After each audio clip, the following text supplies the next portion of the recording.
Good morning, everyone. My name is Ravi, Kahlon, and I'm proud to serve as the Minister for Jobs, Economic Recovery, and Innovation. And I want to acknowledge that I'm on the traditional territory of the Musqueam, Squamish, and Tsleil-Waututh people. And firstly, I'd like to begin by providing an update on the latest labour force statistics for BC that were released this morning by Stats Canada. The labour force survey for May shows BC lost a total of 23,200 part-time jobs while gaining 21,300 jobs, and our unemployment rate remains stable at 7%. These numbers reflect the difficult times we're still in. Just a couple of weeks ago, when the circuit breaker and the travel restrictions were put into effect. Since that, we have launched the BC's Restart Plan, which has led to a lot of hope and optimism across the province. Many BC businesses, including restaurants, pubs, many attractions, are now welcoming people back. While these numbers show that we have a lot of work to do, we are well positioned to have a strong economic recovery. BC continues to lead Canada in having the highest job recovery rate at over 99%. Our solid economic outlook was acknowledged last week by global credit rating agencies Moody's, which affirmed BC's AAA credit rating. BC remains the only province in Canada to receive the top rating by all major international credit rating agencies. Our government has provided more direct support to people and businesses per capita than any other province in Canada. And we will continue to support businesses and workers to ensure that it can be part of a strong economic recovery. Which leads me to today's announcement. One of the key supports we've been providing businesses is our small and medium-sized business recovery grant program. Since the program launched last September, it has provided direct grants to more than 10,000 businesses. As we look forward to the days ahead, we expect over 10,000 more applications to be processed. These numbers show that BC businesses are getting the support they need to move beyond this pandemic. I'm pleased that this program has brought relief to so many, and I'm encouraged that so many businesses will have an opportunity to move forward in such a positive way. For me, the survival of businesses means my neighbours can hold on to their jobs and their communities can thrive once again. For thousands of businesses, the grant has been a lifeline. It has allowed them to pivot, to purchase new equipment, to build a patio, or pay their employees. The program has been very well received. In fact, it's now oversubscribed. We want to see this program continue to benefit BC businesses. That's why I'm proud to announce that the program will remain open until July 2nd, the day after we are scheduled to move into Step 3 of the Restart Plan. And funding will be in place to support additional businesses to apply, but they must apply by July 2nd. For the businesses that have already applied, we will work with you to ensure your applications are assessed and completed.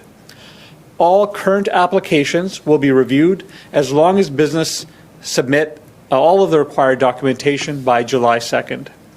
After applications close, it is projected that the Small and Medium-Sized Business Recovery Grant Program will reach approximately $430 million in direct funding. That's $140 million more than what was originally budgeted for the program. This funding will support more than 20,000 businesses and 260,000 employees throughout BC. Our other grant program, the Circuit Breaker Business Relief Grant, has been a lifeline for hospitality and accommodation businesses that were impacted by the recent lifted health orders. The Circuit Breaker Grant closes today. Combined, these two grant programs alone provided $500 million in direct grants to businesses hit hard by this pandemic. These programs are in addition to others. For example, the Launch Online Grant Program helps businesses create online shops, improves their e-commerce experience. Government also is covering the tuition costs for up to 6,000 people from small and medium-sized businesses so that they can participate in the Alacrity Canada's Digital Marketing Bootcamp. And there are so many other supports available for businesses. As we move forward in BC's restart, we will continue to engage, continue to listen and respond to the needs of business owners. Our work to support you is not done. We are looking forward to the end of the pandemic and optimism and enthusiasm. However, there is still more work to be done to keep others safe. I encourage each of you to continue to follow the guidelines of Dr. Henry and the Provincial Health Office as we move forward slowly and gradually through the BC Restart Plan. Now more than ever is the time for British Columbians to shop local and support and buy BC.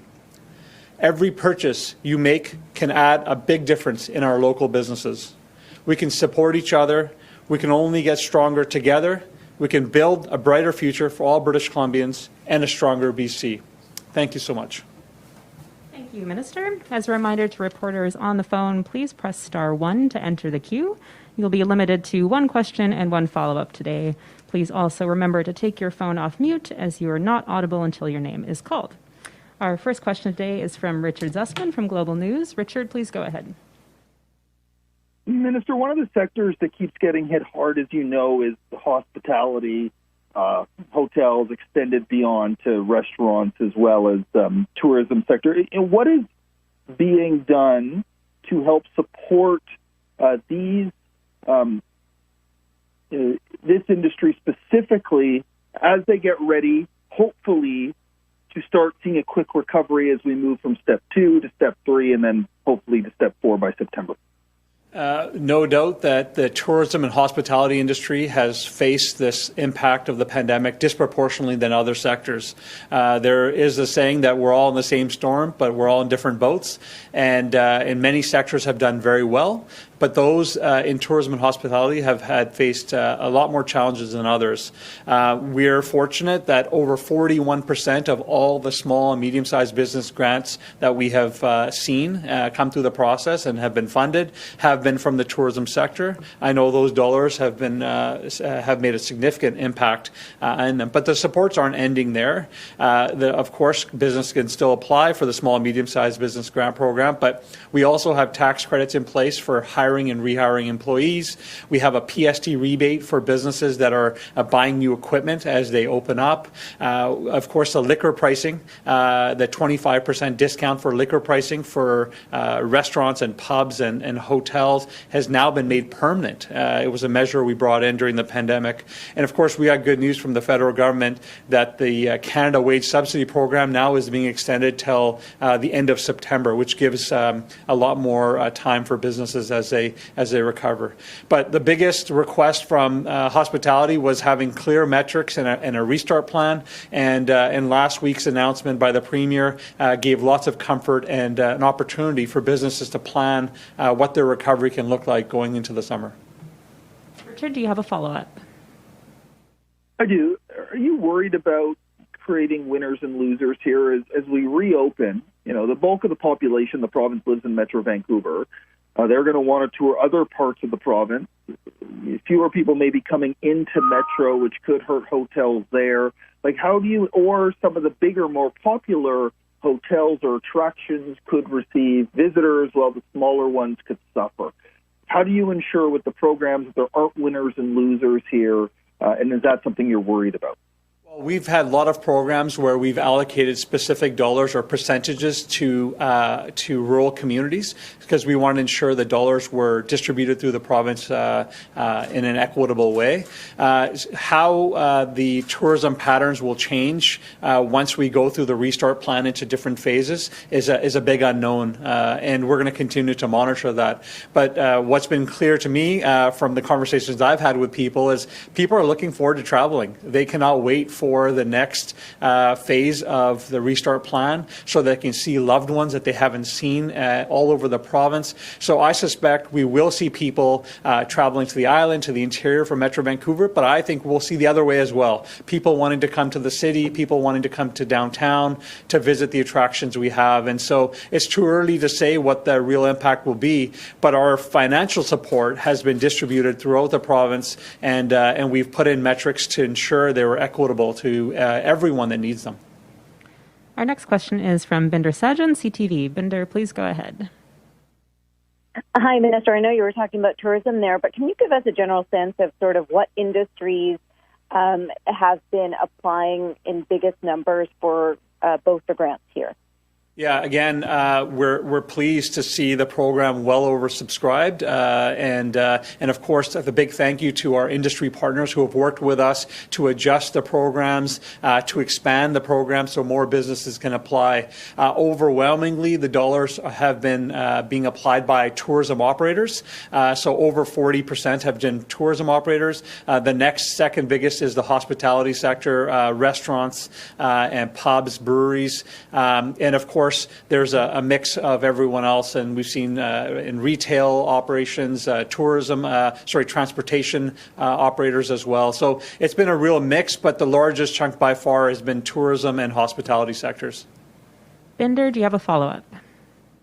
I do, and just wanted to ask you in terms of, I know the job numbers show that there's a growth in full-time jobs, and I'm just wondering if you have a sense of how many of the how much of the job growth in full-time jobs is due to, COVID-related programs, whether it's, hiring more contact tracers or retraining people in the hospitality industry to go into care jobs.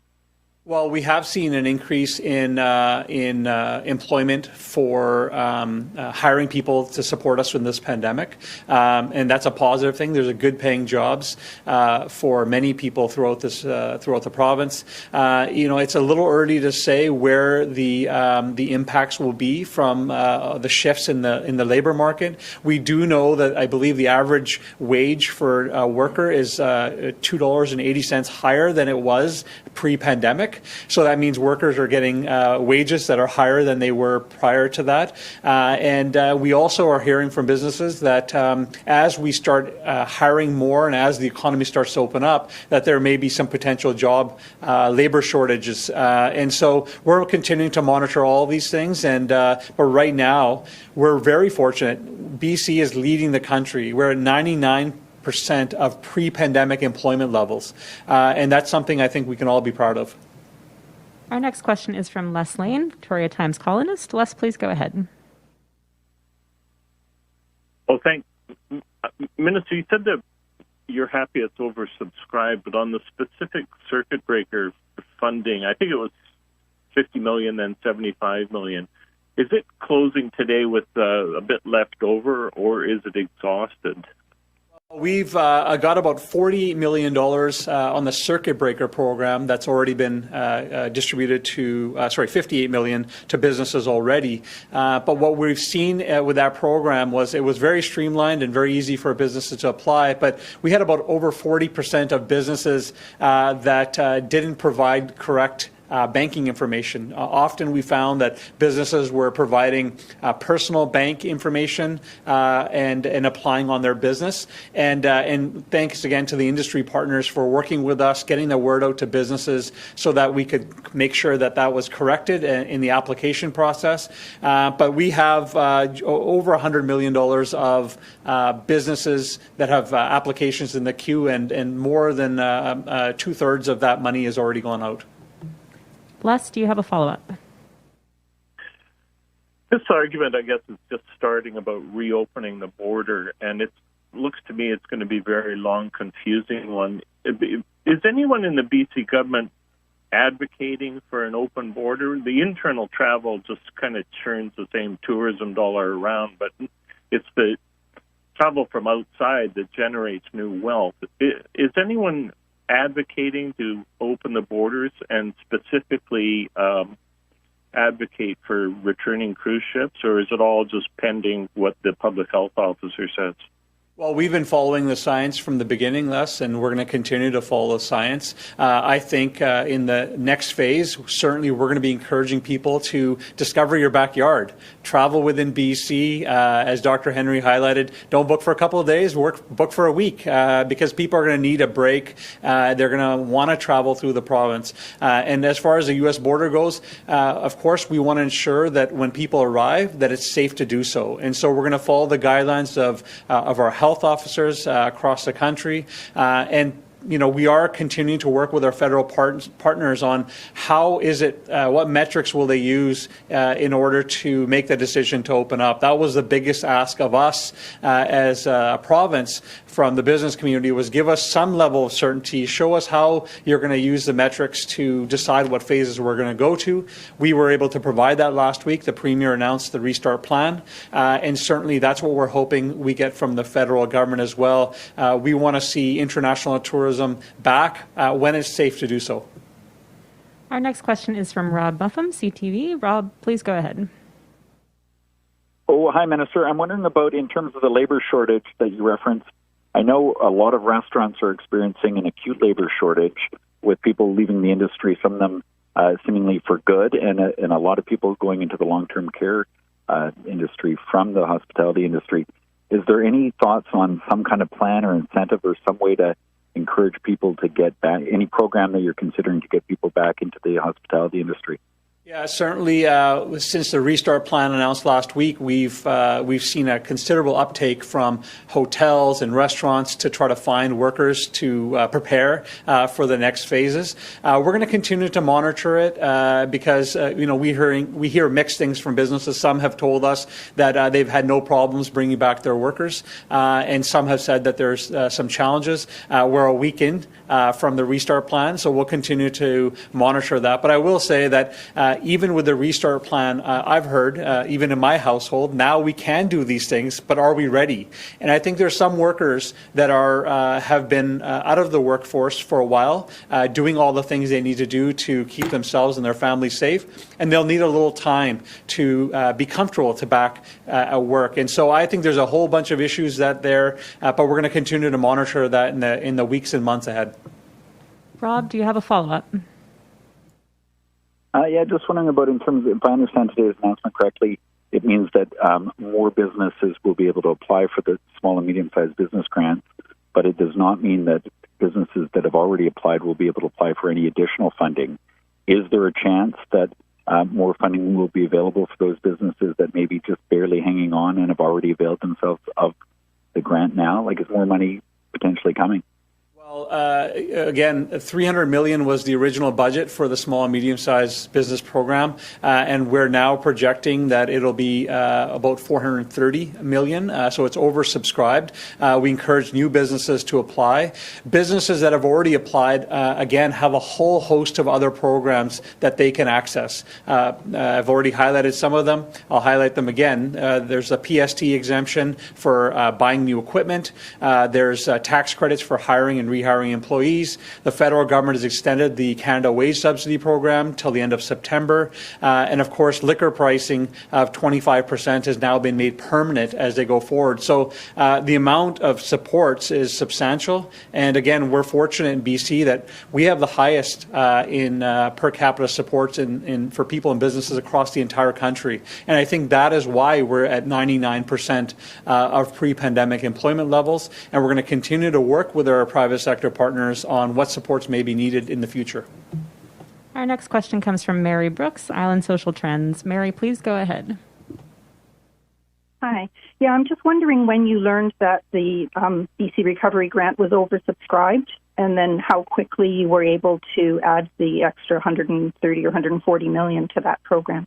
Yeah, over the last few weeks, we continue to see more applications coming in, which is really positive. And the Premier made it clear from the beginning that we're going to continue to support businesses and people throughout this pandemic. And so I'm grateful to the Minister of Finance for the support to ensure that the businesses that need these dollars are going to get access to get them. Mary, do you have a follow-up?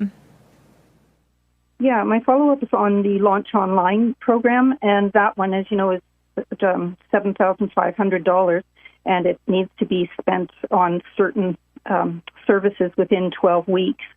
And it looks like some of the e-commerce companies that are being approached to do the work under those grants are saying that it's like not enough money, and then they're leaving businesses high and dry to go and find another supplier, and then the 12-week clock is ticking. And it just seems to be there's a bottleneck there. Are you aware of these problems? And will a company be able to get an extension on their 12 weeks if they've got to basically start all over again?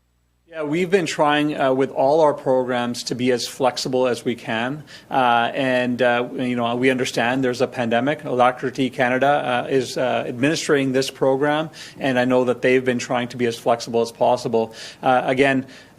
There's a whole host of things that small businesses can use those dollars for, everything from e-commerce to advertising to even buying images for their sites. Even businesses that spent dollars pre-pandemic to set up their e-commerce, many have found that they weren't adequate and they can use the dollars for that.